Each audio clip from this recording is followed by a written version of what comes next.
The courtroom was silent, the air tense.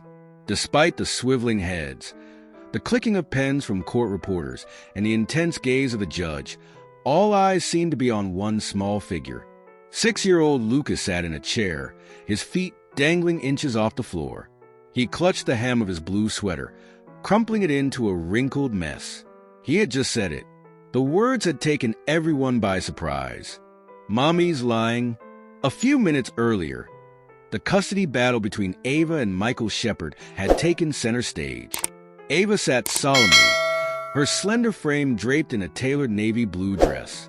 Her long blonde hair fell neatly behind her shoulders, and her hands were folded delicately on the polished wooden table in front of her.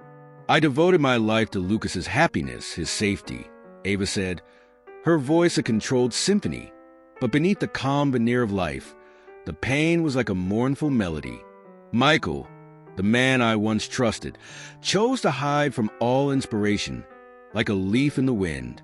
He missed birthdays, races where he should have stood by Lucas's side, and even when Lucas lost, he was not there. My presence was the only light that guided my son through the darkness, a safe shore amid the raging waves. Every tear Lucas shed, every sadness he endured, was like a wound that would never heal. I was the only stable presence in my son's life. Was I strong enough to pull him out of the storm? Michael, sitting across from her at the table, shifted in his chair. He was a tall, broad-shouldered man, but today he looked smaller, almost shrunken by the weight of her accusation. His tie was sloppy, his eyes heavy with sleep. He cleared his throat to speak. "That's not true, sir. I've always been there for my son. Ava has tried her best to keep me at arm's length. I've written letters, sent pictures, even gifts." "I never got a letter," Ava interrupted, feigning genuine confusion and a touch of irritation. "Not once."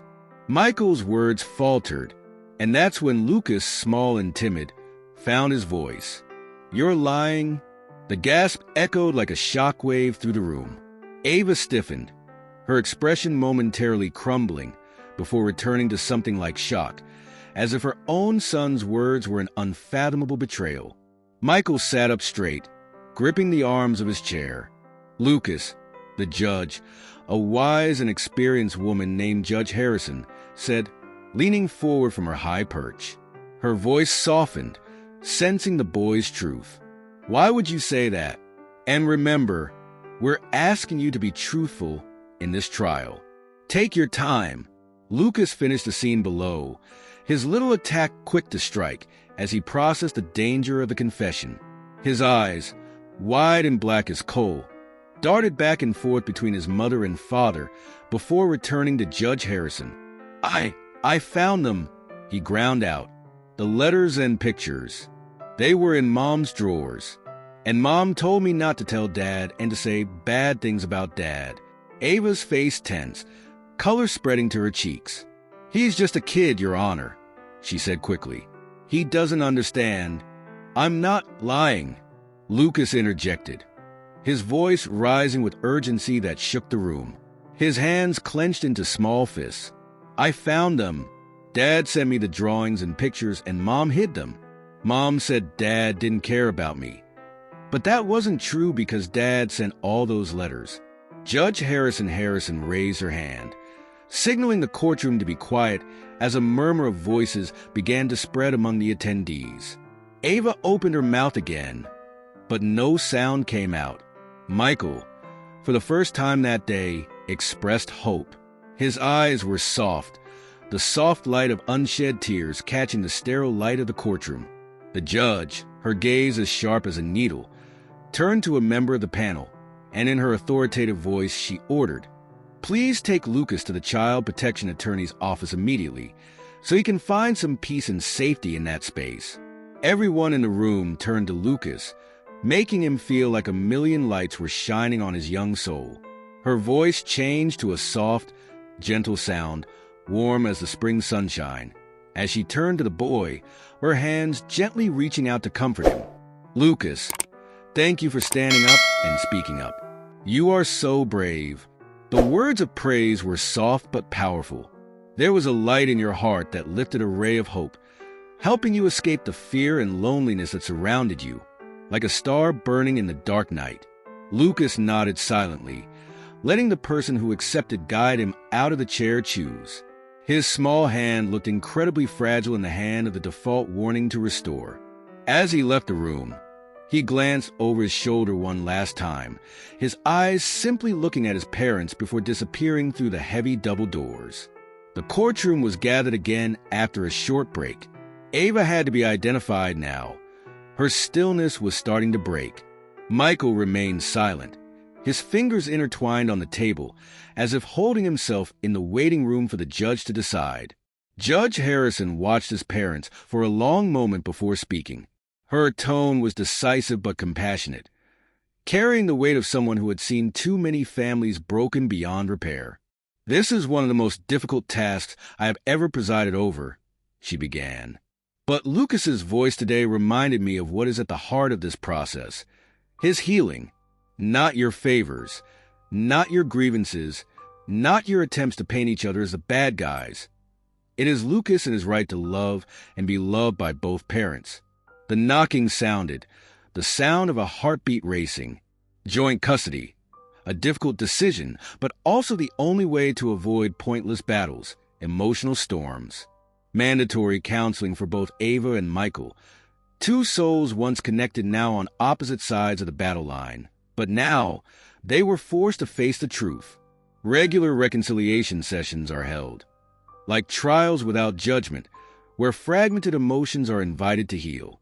No more letters kept, pieces of paper waiting in the dark, dark secrets kept behind closed doors.